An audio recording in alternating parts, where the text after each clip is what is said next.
Deuteronomio capítulo número 5. Deuteronomio 5 dice la Biblia a partir del versículo número 1 en Deuteronomio 5. Y llamó Moisés a todo Israel y le dijo: oye Israel, los estatutos y decretos que yo pronuncio hoy en vuestros oídos, aprendedlos y guardarlos para ponerlos por obra. Jehová nuestro Dios hizo pacto con nosotros en Horeb. No con nuestros padres hizo Jehová este pacto, sino con nosotros todos los que estamos aquí vivos hoy. Cara a cara habló Jehová con vosotros en el monte de en medio del fuego. Yo estaba entonces entre Jehová y vosotros para declararos la palabra de Jehová, porque vosotros tuvisteis temor del fuego y no subisteis al monte. Dijo: yo soy Jehová tu Dios, que te saqué de la tierra de Egipto, de la casa de servidumbre. No tendrás dioses ajenos delante de mí.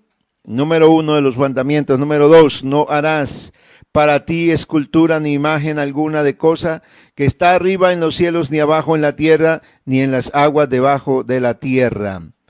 No te inclinarás a ellas, ni las servirás, porque yo soy Jehová tu Dios, fuerte, grande, celoso, que visito la maldad de los padres sobre los hijos hasta la tercera y cuarta generación de los que me aborrecen, y que hago misericordia a millares y a los que me aman y guardan mis mandamientos.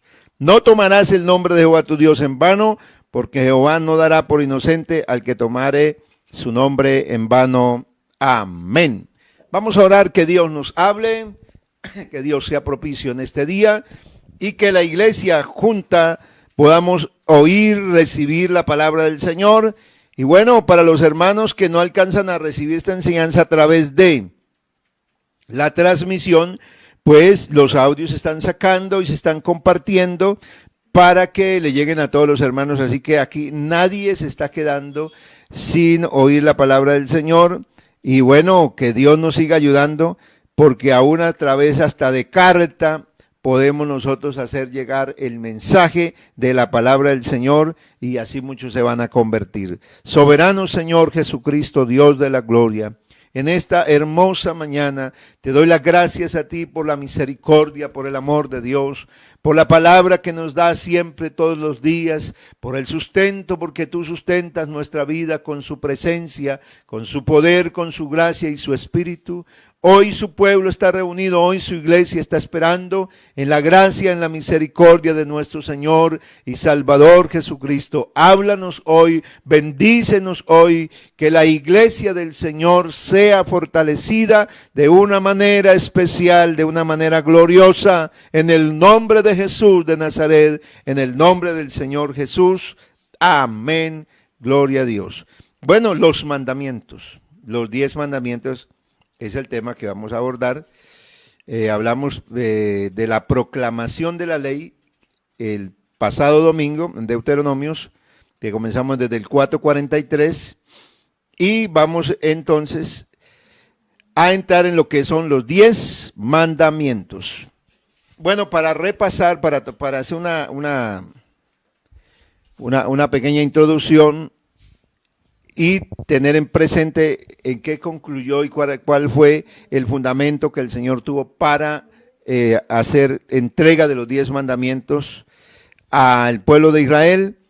Entonces recordemos que las razones es que expone el Señor, y cuando pide algo es porque ya Dios ha dado. Número 1, Dios no le va a pedir a nadie nada que no le haya dado antes ya. Así que Dios jamás pide lo que no tenemos. Dios pide lo que tenemos, de lo que hemos recibido. Dios hizo con Israel pacto. ¿Por qué? Porque el pacto no lo hizo en Egipto. El pacto lo hizo cuando salieron de la tierra de Egipto, para decirles, después de haberle mostrado que Él era el Dios todopoderoso, que era el Dios salvador, que era el Dios redentor, entonces hace un pacto con ellos para confirmar su grandeza y para hacerlos su pueblo, para hacerlos su especial tesoro.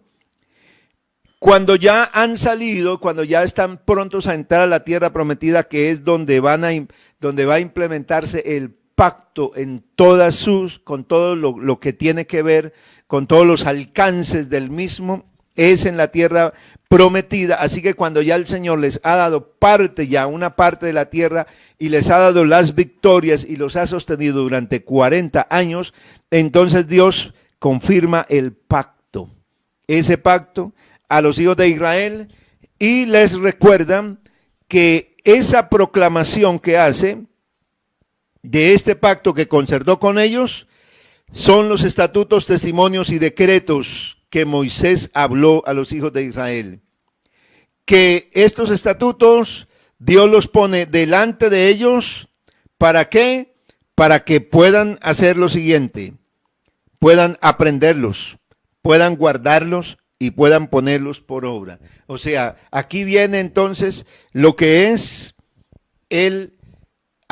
hay unas cosas que hemos oído y necesitamos tener muy en cuenta: lo que es el hacer, lo que es el ser y lo que es el aprender.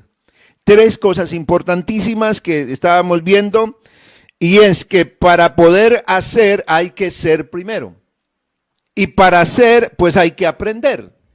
Así que aquí lo que propone el Señor es, a través de Moisés a toda la nación de Israel, es: oye Israel, estatutos, decretos que yo pronuncio hoy en vuestros oídos, aprendedlos, guardalos. El guardarlo es para llegar a ser.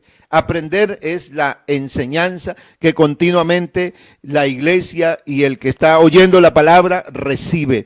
Pero número 3 es el poner por obra, o sea, el hacer. Así que aquí se determina la vida del cristiano, la vida del creyente. Consta de aprender la palabra para hacer. Consta de ser para poder poner por obra la palabra. Si la persona no pone por obra la palabra porque ha sido transformada, entonces sencillamente vive una vida donde solo es una apariencia nada más, donde la gente canta, donde la gente alaba y donde la gente hace cosas, pero donde la gente no cambia, sigue su misma conducta. Pero mira que desde el Antiguo Testamento Dios le propuso al pueblo de Israel una vida de transformación, una vida donde la palabra estuviera dentro de su ser, guardarlo donde debía guardarlo, en su corazón, atesorarlo. Dios hizo pacto con ellos, no solamente allá en Horeb, sino ahora con los que estaban ahí 40 años después, porque ellos allá en Horeb, algunos de ellos eran bebés, algunos de ellos eran niños, estaban ahí. Y lo que el Señor quiere decirle: esto no es solamente para los padres, esto no es solamente para los antiguos, no con nuestros padres hizo Jehová este pacto, sino con vosotros, todos los que estamos hoy vivos. Así que aquí la palabra del Señor se la está diciendo Moisés a Israel, y le dice: vea, esto no fue solamente para aquellos allá. Ese pacto que Dios hizo es para todos. Allá estaban los niños, allá estaban los jóvenes, allá estaban los adolescentes, estaban los viejos. Hoy tenemos una iglesia que hay gente adulta, hay gente anciana ya, hay jóvenes, hay adolescentes, hay niños. Pues esta palabra es para todos ellos, para todos nosotros es esta palabra.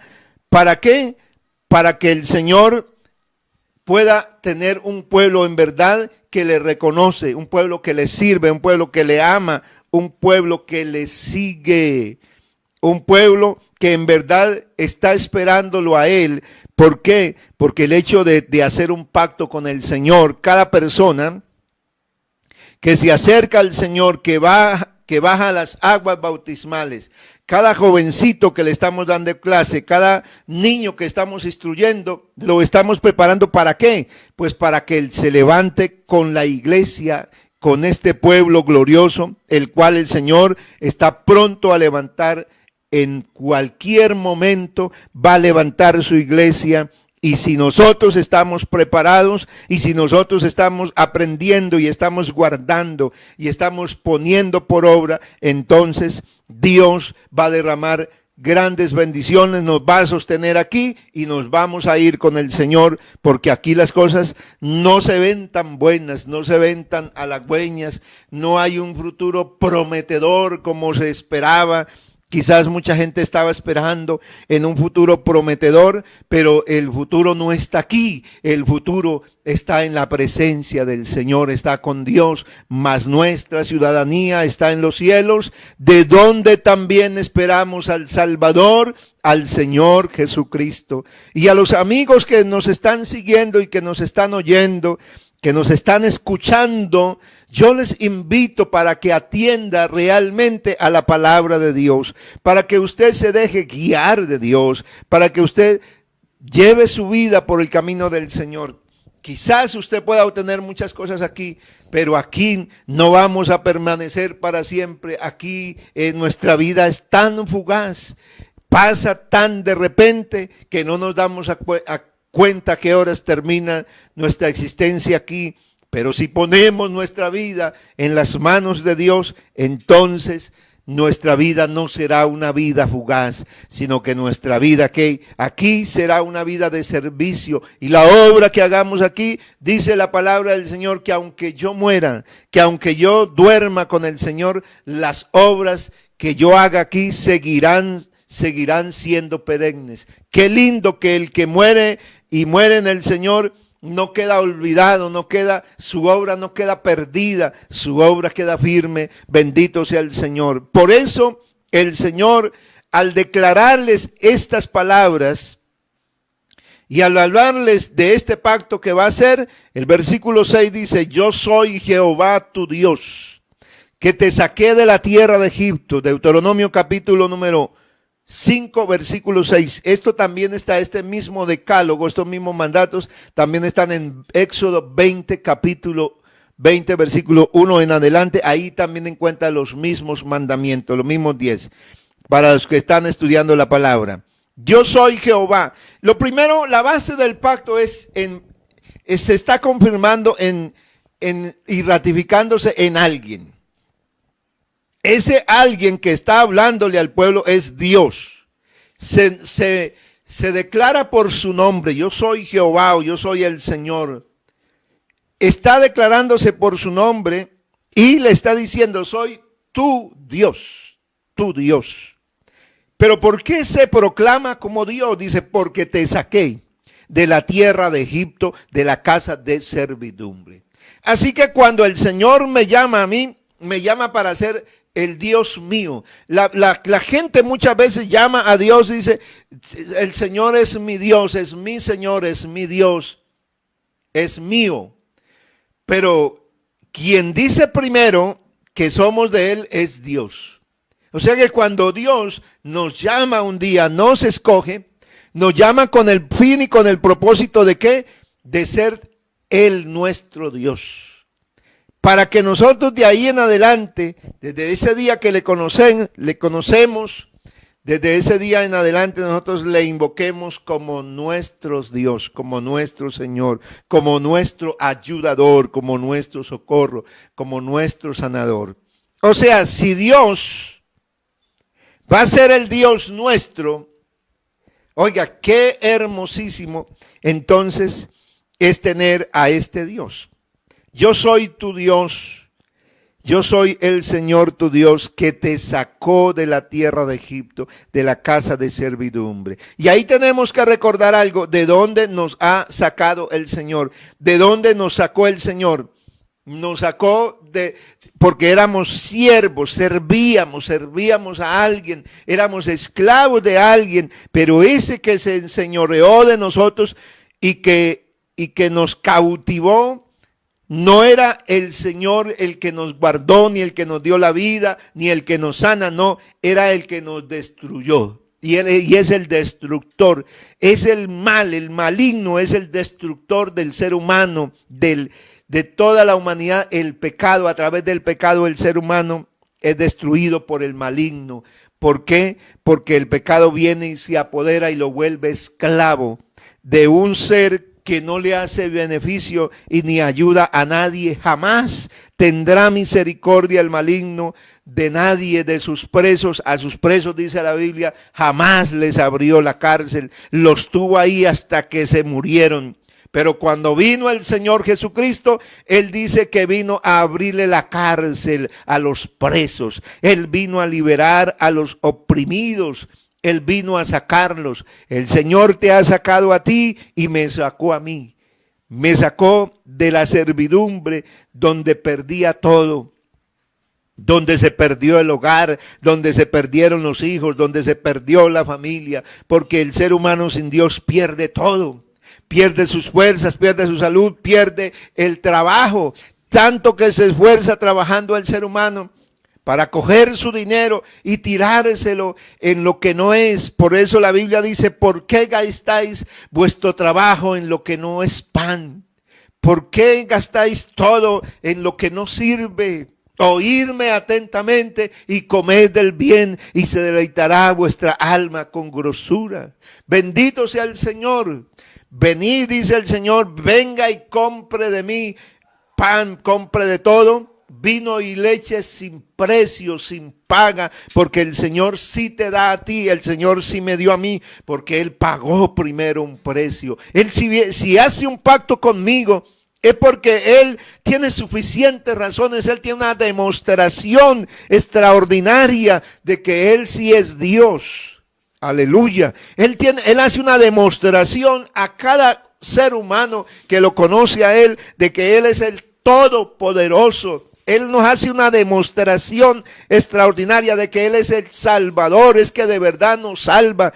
Él nos hace una demostración de que Él es el sanador, porque hemos sido sanados cantidad de veces. Él hace una demostración de que Él es el libertador, el que nos libra, el que nos guarda, porque cuántas veces nos ha guardado. Más de uno de nosotros era para estar muertos. Deberíamos estar muertos, no deberíamos vivir, pero Dios nos ha guardado. Bendito sea el Señor. Entonces, ¿será que a ese Dios hay que adorarlo? ¿Será que a ese Dios hay que bendecirlo? ¿Será que a ese Dios hay que honrarlo? ¿Será que a ese Dios hay que exaltarlo? Aquí está entonces la razón. Los mandamientos del Señor no son un capricho de Dios. La gente a veces se resiente, el ser humano hoy en día, la generación que está viviendo quiere no oír a Dios, quiere no oír ninguna norma, ningún mandato, y la gente dice queremos ser libres, libres, que nadie nos imponga nada, que nadie nos diga nada, que nadie se meta en nuestro pensamiento. Porque el ser humano, el maligno lo está llevando, le está cautivando la mente y todo. ¿Para qué? Para que no obedezca a nadie, para que no se someta a nadie. Pero este Dios, cuando nos pide que le obedezcamos, es porque tiene suficientes razones. Es porque ha demostrado con hechos poderosos y maravillas que a Él debemos honrarlo. ¿Por qué? Porque número uno, nosotros tenemos vida. Nosotros estamos con vida por Él. Él nos dio vida.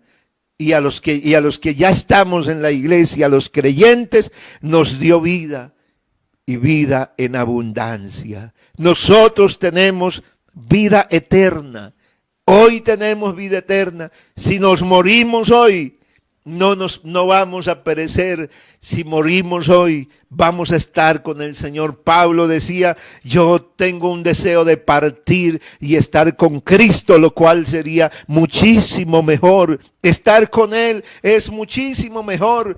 Claro que sí. Entonces, por eso el mundo está muy turbado, la humanidad, y ciertamente la separación, la pérdida de un ser querido va a traer dolor muy fuerte, va a traer angustia y un duelo terrible. Pero para los hijos de Dios hay una esperanza. Dios te quiere hacer a ti hijo de Él. Dios te quiere hacer a ti hijo, pero ¿cuál es el hijo? ¿Cuál es el hijo de Dios? ¿Cuál es el hijo de Dios? El que lo ama a Él. ¿Cuál es el Hijo de Dios? El que Dios lo sacó allá del pecado. Ese es el Hijo de Dios. Por eso el Señor dice, primer mandato del decálogo de estos 10. Número 7, versículo 7. No tendrás dioses ajenos delante de mí. ¿Por qué? Un capricho de Dios, de que alguien no tenga dioses ajenos delante de él. ¿Por qué? Porque es que Dios le demostró a Israel que Él es único, que Él es el único, que no hay más dioses, que todos los dioses que han habido, que todo lo que se llaman dioses han sido imaginaciones.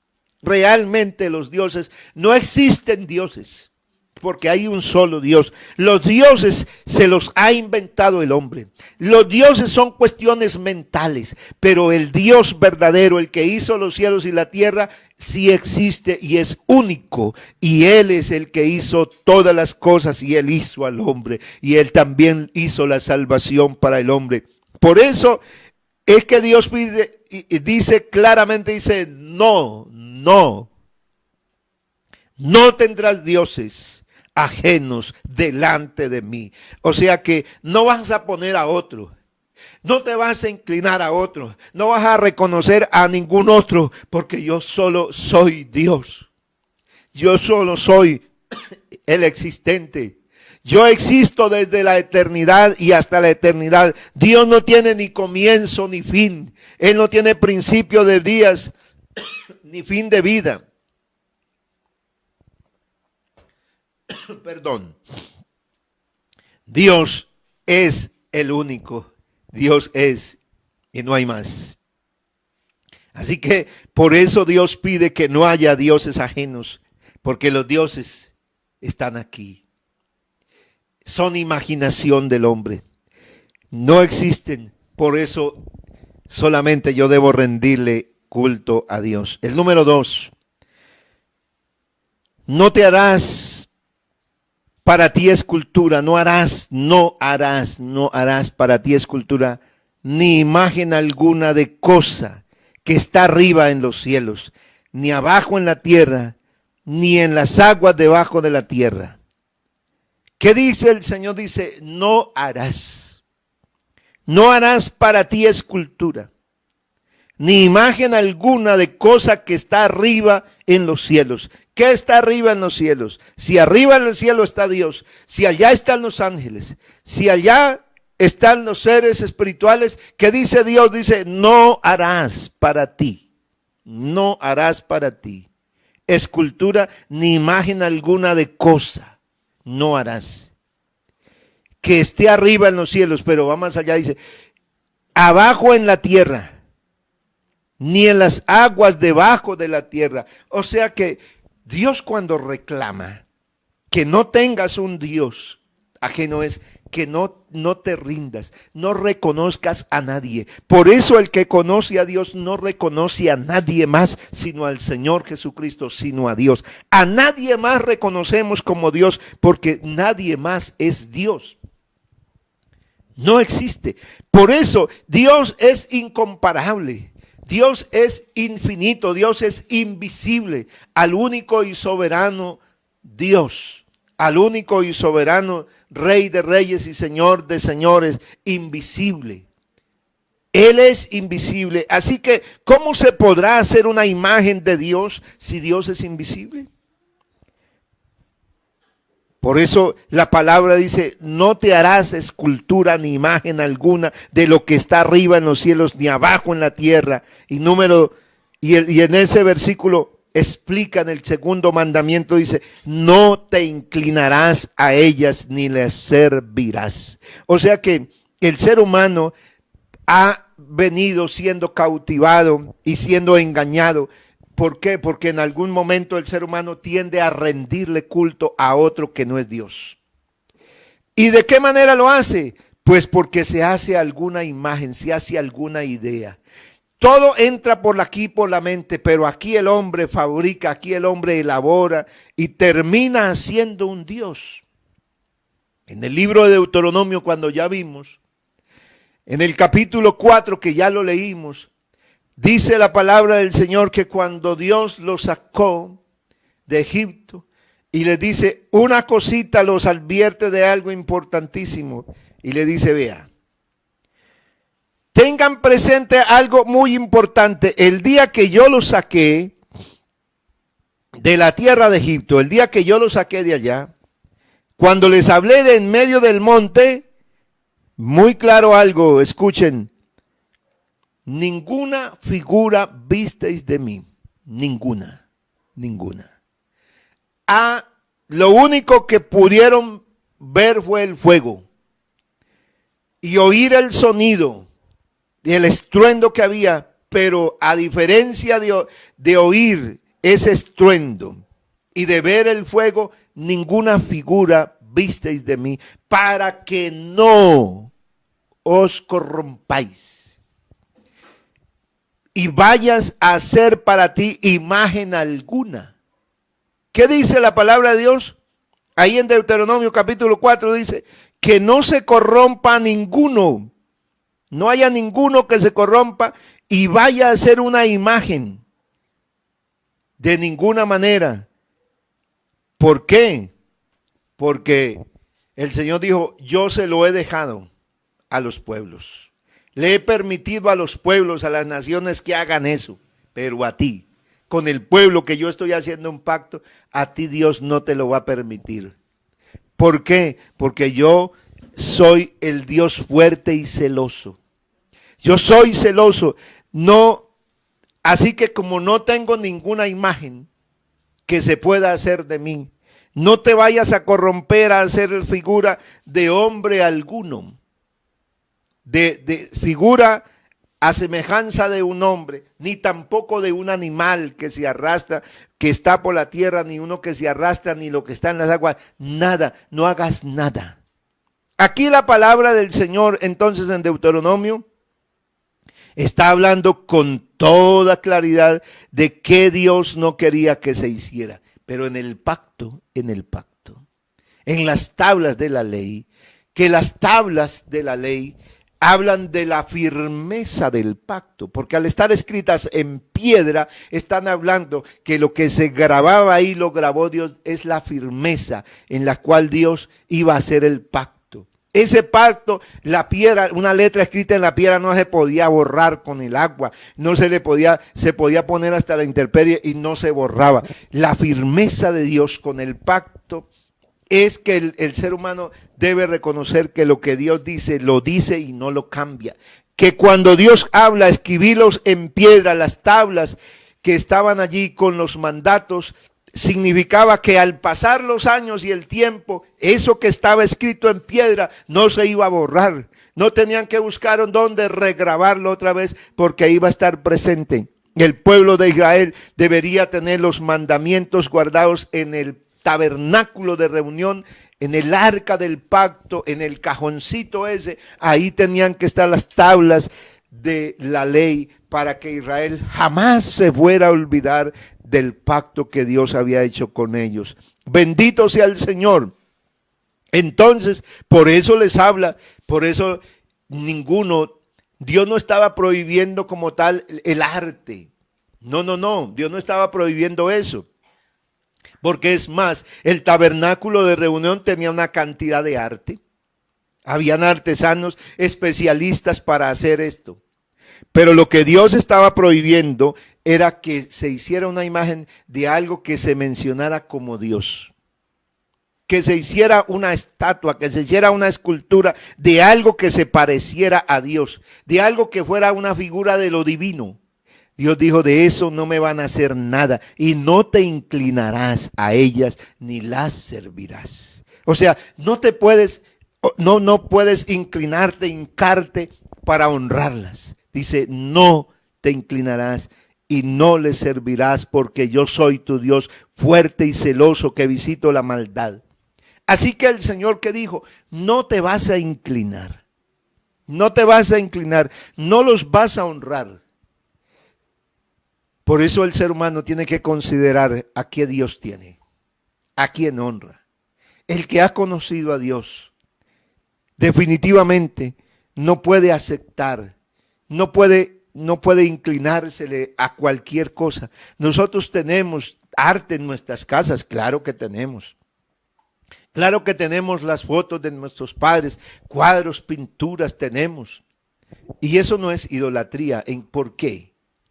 Porque es sencillamente tener el recuerdo de alguien.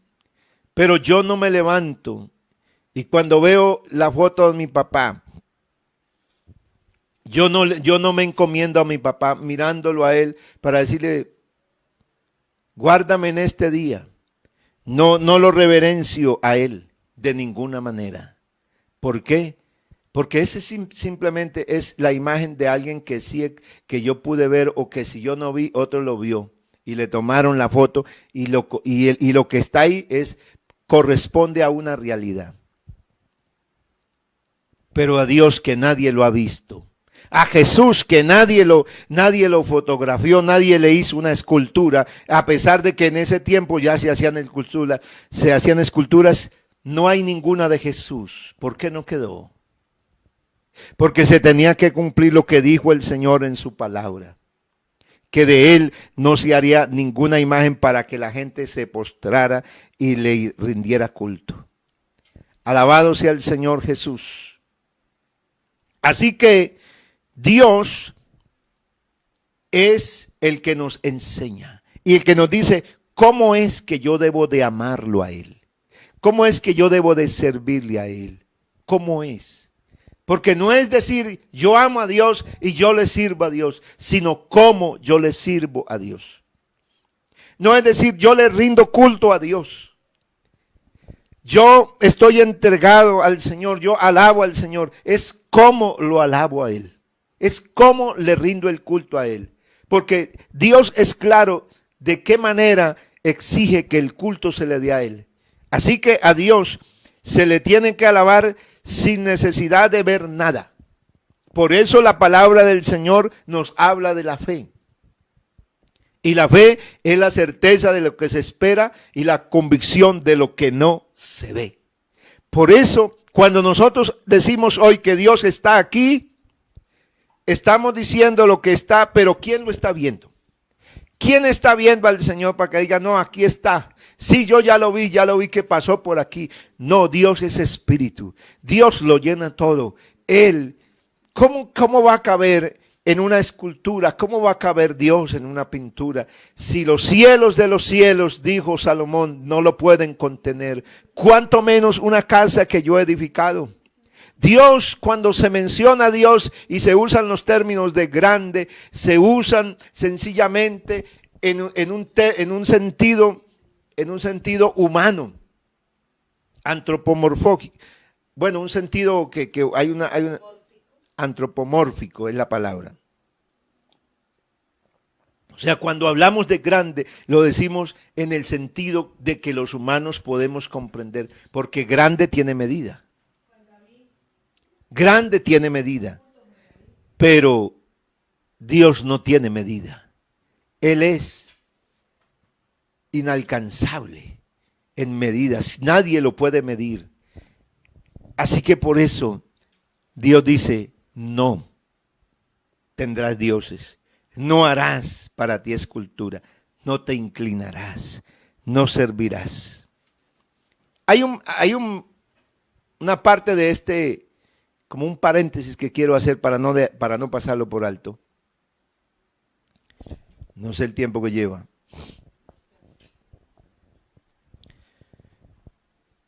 El versículo dice que visito la maldad de los padres sobre los hijos hasta la tercera y cuarta generación de los que me aborrecen. Y quiero que usted me ponga mucha atención en estos momentos. Porque aquí hay unas partes de la Biblia que todavía no se han comprendido y no han sido interpretadas. Porque no hemos estudiado la Biblia. Porque cuando uno estudia la Biblia le aclara. No es el pastor, es la Biblia. La gente habla de las maldiciones generacionales. Todavía la gente sigue hablando de que si algo le está pasando a una persona es la maldición de sus padres. ¿Y en qué lo basa? Pues en la Biblia. ¿Por qué? Porque aquí dice, en los 10 mandamientos dice que visito la maldad de los padres sobre los hijos, hasta la tercera y cuarta generación de los que me aborrecen. Pero también dice el versículo 10, y que hago misericordia a millares, a los que me aman y guardan mis mandamientos. Cuando la Biblia menciona es que en el antiguo pacto se hacía juicio sobre los descendientes, sí se hacía. En la ley de Moisés, en el pacto que hizo el Señor con Israel a través de Moisés, se cumplía, pero Dios dejó ver con claridad que esa no era la norma que Dios iba a establecer con la raza humana. En el mismo Antiguo Testamento hay un pasaje en la Biblia que quiero que miremos, que está en Ezequiel capítulo 18. En ese capítulo la Biblia habla, yo voy a hacer una síntesis, pero voy a leer los versos 14 en adelante. Pero en los primeros versículos dice que de Dios son todas las almas y que el alma que pecare, esa morirá.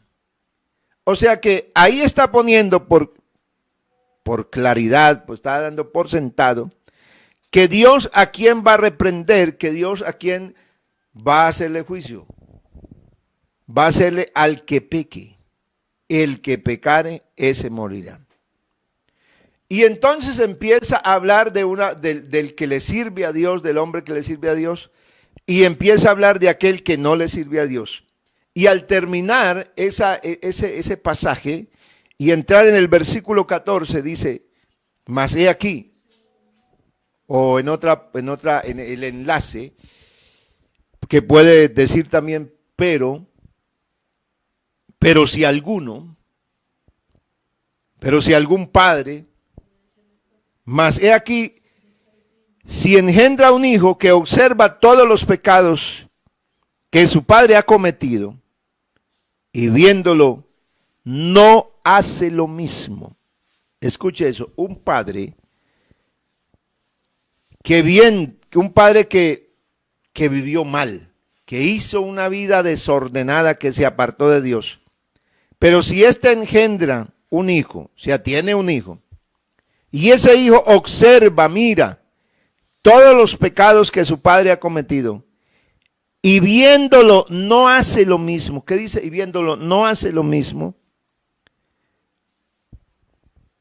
O sea, que no come en los lugares, en los santuarios de los montes, ni levanta sus ojos a los ídolos, ni de la casa de los ídolos de la casa de Israel, ni amancilla a la mujer de su prójimo, que no oprime a nadie, no retiene la prenda, no comete robo, sino que da pan al hambriento y cubre al desnudo con ropa, que distancia su mano del pobre, no cobra interés ni usura, cumple mis ordenanzas y anda en mis mandamientos o en mis estatutos. Yo estoy leyendo la versión Biblia de las Américas. Ese no morirá por la iniquidad de su padre, ciertamente vivirá. ¿Dónde dice eso? Antiguo Testamento. Así que para aquella gente que aún cree cosas que no dice la Biblia, que no están cumpliéndose hoy, porque alguna persona está pasando alguna situación y dice, vea, esa es una maldición generacional. Eso le vino, hay que romper esa maldición, hay que orar para romper esa maldición. Olvídate de esos cuentos, porque eso no lo enseña la Biblia. La Biblia dice que si alguno se aparta, que si alguno, teniendo un padre que vivió mal, pero éste decide ya no vivir mal, sino que se sale de ese camino que su padre le enseñó y de todas las maldades que vio en él, dice que ese no morirá, que ese no va a morir por la iniquidad de su padre. ¿Por qué? Porque cada uno pagará individualmente. Esos versos del primer capítulo dice, el alma que pecare, o sea, el que peque es el que paga. Pero Dios no va a castigar a alguien aquí la maldad mía, no se la va a castigar en mi hijo. ¿Qué es lo que sucede? Pues por supuesto que sucede algo. Lo que sucede es que de alguna manera los hijos van a reflejar lo que los padres hacen. Si el padre vive una vida apartada de Dios, lleno del mal, pues el hijo de alguna manera va a aprender eso. Si tiene un papá grosero, vulgar, que hace cosas indecentes y que vive una vida así, pues ¿qué va a aprender el hijo? Pues va a aprender eso. Pero Dios le da oportunidad tanto a ese padre como a ese hijo de que los dos se arrepientan, de que los dos cambien su conducta, de que los dos lo miren a Él para ser librados de esa vida que tienen, porque Dios quiere salvar tanto al uno como al otro. Así que aquí la Biblia es clara porque Él hace misericordia a millares a los que lo aman y guardan sus mandamientos. Así que Dios, ¿qué está pidiendo del hombre? Que el hombre guarde la palabra, guarde lo que Dios le ha pedido. Y voy a terminar, creo que alcancé a llegar al número 3, al tercer mandamiento. No tomarás el nombre de Jehová tu Dios en vano. Este número 3 está hablando de algo que se hacían normalmente. Los pueblos acostumbraban, una de las pruebas para mucha gente en la antigüedad era juramento, era hacer un juramento por la divinidad que él creía más alta, la más grande que hubiera. Entonces se hacía un juramento. Ese juramento, entonces, consistía en llamar, en poner a ese Dios en medio de las dos personas que hacían el juramento, para confirmar que lo que se decía era tan recto y era tan fuerte como el Dios a quien creían. Pues, de alguna manera, la Biblia para el pueblo de Israel le permitió eso. En Deuteronomio capítulo 6, versículo 13 dice, a Jehová tu Dios temerás, y a Él solo servirás, y por su nombre jurarás. A Jehová tu Dios temerás, a Él solo servirás, y por tu nombre jurarás. Pero como era la costumbre de los pueblos, entonces un pacto que se iba a ratificar tenía que llevar juramento. Por eso el Señor les dice a los hijos de Israel, bueno, ustedes van a tener presente esto, ya que les he mostrado mi grande nombre, o sea, ya que les he mostrado quién soy yo. ¿Quién no se iba a jactar, quién no se iba a sentir orgulloso de los hijos de Israel de tener un Dios que fue capaz de abrir el mar rojo, que fue capaz de hacer una cantidad de señales y portentos maravillosos en Egipto? ¿Quién no se iba a gloriar de un Dios que fue capaz de darle agua de una roca? ¿Quién no se iba a gloriar de un Dios que lo sustentó con alimento, con pan durante 40 años en el desierto, que les dio sombra, que les dio abrigo? ¿Quién no iba a sentirse orgulloso de ese nombre, de ese Dios? Entonces, cualquier cosa que irían a hacer ellos, deberían entonces, para confirmar la veracidad y la firmeza, entonces hacían juramento. Pero el Señor le dijo, no tomarás el nombre de Jehová tu Dios en vano.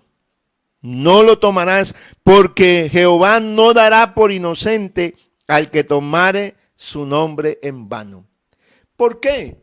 Porque de hecho los juramentos se empleaban para mostrar, para ratificar la veracidad y la firmeza en que se iba a mantener esa persona. Entonces, para poder confirmar ese pacto con el amigo, con el compañero, con esa chica, con ese hombre, entonces implementaban el juramento.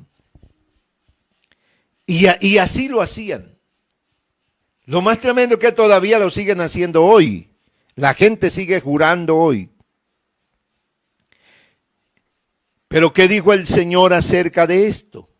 Tenemos que mirar la Biblia, qué dijo el Señor Jesús acerca del juramento. Y ojalá que me escuchen todos, que nadie se me desconecte de la transmisión porque todavía no he terminado. Regáleme otros minuticos que ya no voy a hablar sino de este número 3 y voy a terminar pronto de verdad. Jesús dijo, Mateo 5:33, también han oído que se dijo a sus antepasados, por su nombre jurarás. ¿Ah? Se dijo a sus antepasados, no faltes al juramento, sino cumple tus promesas al Señor. No faltes, o sea, tienes que mantenerse firme en el juramento. Pero yo les digo, Jesús de Nazaret está hablando, no juren de ningún modo. ¿Qué dice? Este es mandato de Dios. Esto es mandato de Dios. No juren de ningún modo. Ni por el cielo, porque es el trono de Dios. Ni por la tierra, porque es el estrado de sus pies. Ni por Jerusalén, porque es la ciudad del gran rey. Tampoco jures por tu cabeza, porque no puedes hacer ni uno solo de sus cabellos que se vuelva blanco o negro. Cuando ustedes digan sí, que sea realmente sí. Y cuando digan no, que sea no. Cualquier cosa que pase de esto, que sea más de esto, proviene del maligno. Así que hay una de las cosas que la iglesia y que los creyentes deben aprender. Yo escucho mucho a los jóvenes. Le juro, le juro, le juro. Yo le corrijo eso a mis hijos. Cuando lo escucho hablar eso es ir en contra de Dios. Dios dijo no, y cuando Dios dice no, es no. Cuando Dios dice sí, es sí. Pero aquí dice Dios, no jurarás. A los antiguos Dios le permitió allá y le dijo a Israel que guardara los juramentos, que temieras al Señor. Pero ¿qué hicieron los israelitas? ¿Cuáles que se mantuvieron en lo que Dios les dijo? No se mantuvieron, tomaron el nombre del Señor en vano. Y todavía hoy la gente entonces cuando quiere confirmar algo, mantenerse en algo, entonces mete a Dios de por medio. Pero el hombre no es fiel, el hombre no es capaz de guardar ninguno de los pactos a veces que tanto pretende que va a cumplir, no es capaz. Y entonces, pero para poder favorecerse, para poder mantener y obtener lo que quiere, entonces el hombre es capaz de traer a Dios. Es capaz de poner a Dios ahí. ¿Para qué? Para que lo muestren. Oiga, no, este sí va a cumplir, mire, está jurando por Dios. Pero la Biblia, el Señor Dios dijo, no jures. De ninguna manera. No vas a hacer eso.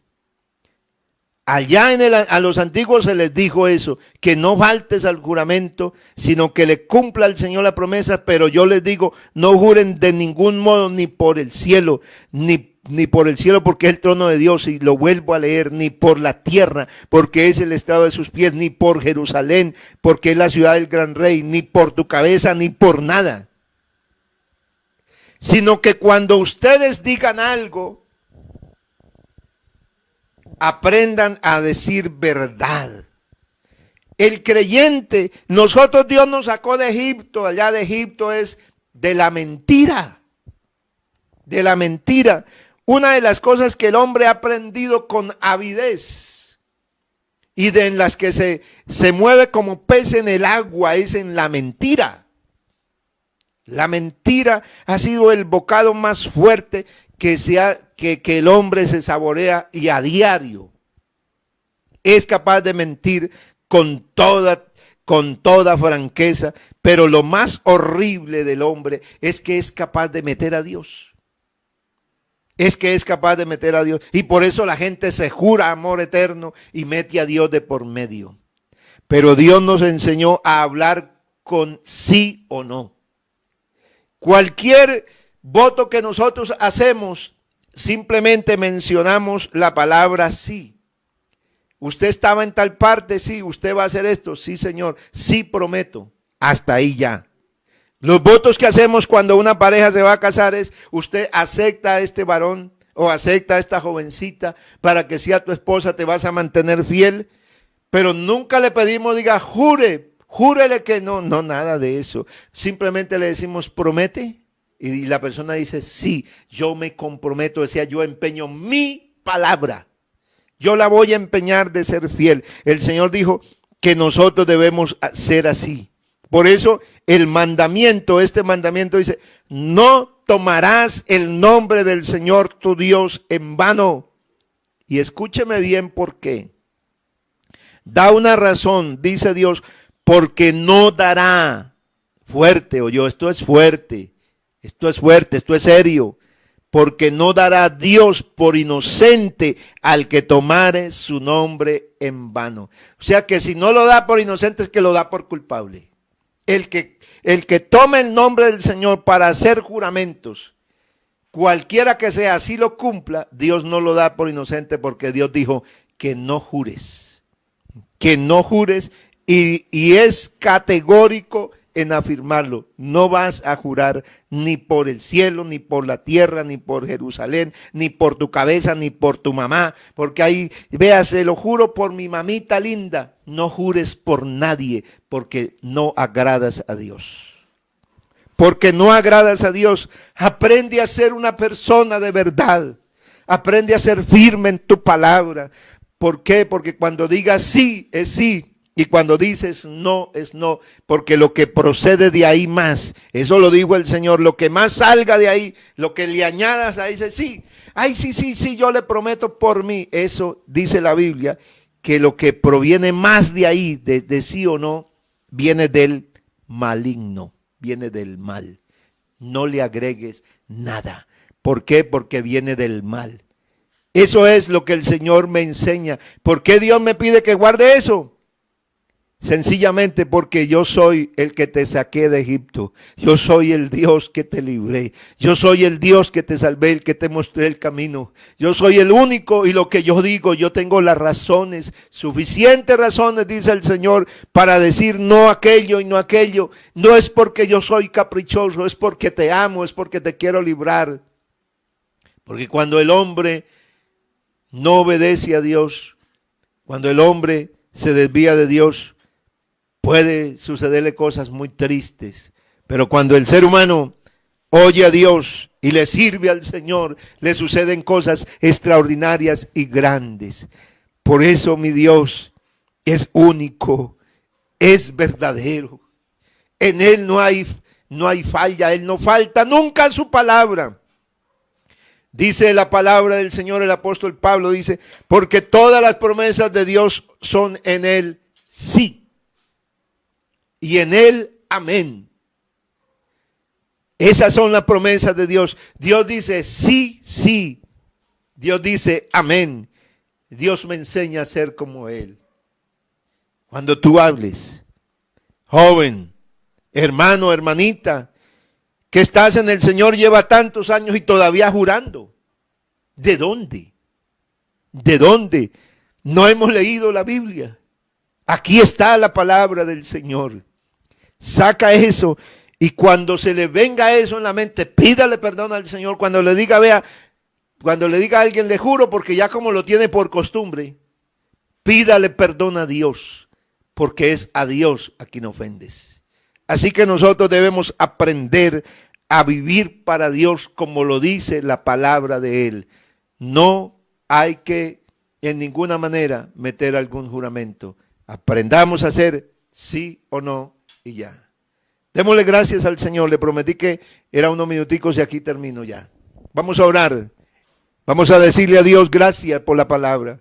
Vamos a decirle a Dios ayúdanos. Vamos a decirle al Señor, yo no quiero tener ningún Dios delante de ti. Yo no quiero alabar a nadie más. Por eso cuidado con la gente que adora a los artistas, que adora a los equipos, que no sé qué más. Cuidado porque esos son ídolos. Cuidado. no los adores a ellos.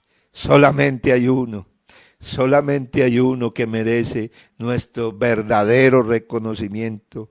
De resto, son cosas que nos llaman la atención, pero no los convierta en un ídolo. Usted sabe de qué le estoy hablando, porque hay muchos ídolos aquí. En este mundo hay muchos hombres que se han proclamado y son los ídolos, pero para nosotros solamente hay un Dios. Soberano Señor, te adoramos y te bendecimos en esta hora.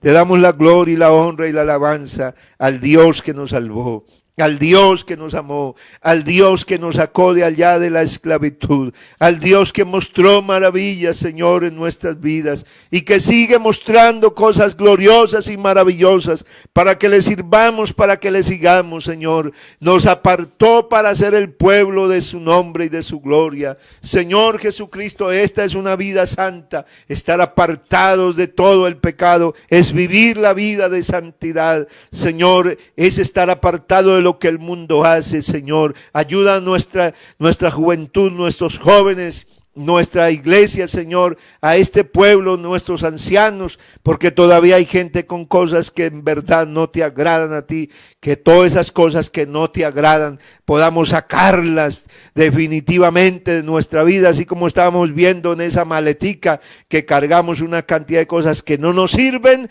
que las saquemos de nuestras vidas y podamos servirle al Señor con alegría, con gozo, y podamos amar su palabra y podamos esperar su venida, Señor, y podamos ser realmente diferentes en este mundo, sirviéndole al único Dios verdadero, a Jesucristo, nuestro Salvador y Señor. Aleluya.